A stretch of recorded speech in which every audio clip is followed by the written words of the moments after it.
રાજકોટ બાર એસોસિએશનનું ચૂંટણીનું પરિણામ થયું જાહેર। 3699 માંથી 2122 વકીલોએ કર્યું હતું મતદાન। રાજકોટમાં આ વખતે હતો ચૂંટણીમાં ત્રિપાંખીયો જંગ। સમરસ પેનલ, કાર્યદક્ષ પેનલ અને એક્ટિવ પેનલ વચ્ચે હતો જંગ। સિનિયર એડવોકેટ દિલીપ પટેલના નેજા હેઠળની સમરસ પેનલ બની વિજેતા। પરેશ માયુ બન્યા રાજકોટ બાર એસોસિએશનના પ્રમુખ।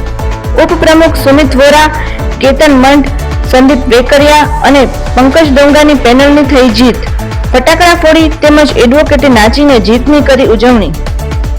પરેશ મારુ આજે સમરસ પેનલમાં પ્રમુખ પદ તરીકેની જે મારી ઉમેદવારી નોંધાવી હતી એમાં અમારી સમગ્ર સમરસ પેનલ વિજેતા થયેલ છે।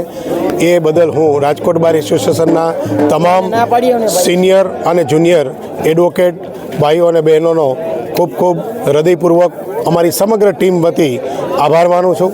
જે નવા કોર્ટ બિલ્ડિંગની અંદર જે સુવિધાઓ હોવા છતાં હજુ સુધી શરૂ થઈ શકેલ નથી, એ સુવિધાઓમાં ખાસ કરીને એટીએમ, પોસ્ટ ઓફિસ અને બેંક એમની તાત્કાલિક શરૂ થાય એ સંદર્ભેના પ્રયત્ન કરીશું।